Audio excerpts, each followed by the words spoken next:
So now let's take a scenario that I need to run every 5 minutes on all the day, all the week, all the month and all the year. Just commenting all the lines.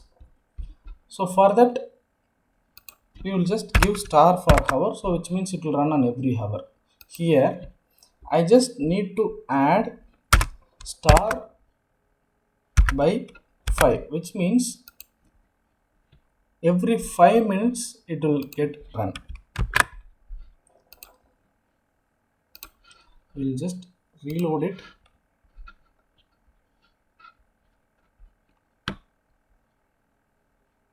See, the cron job expression has been updated. Schedule will run every 5 minutes.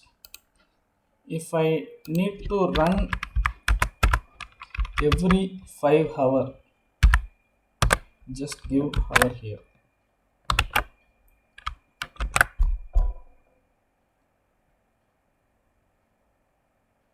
Schedule will run every minute, every 5 hours.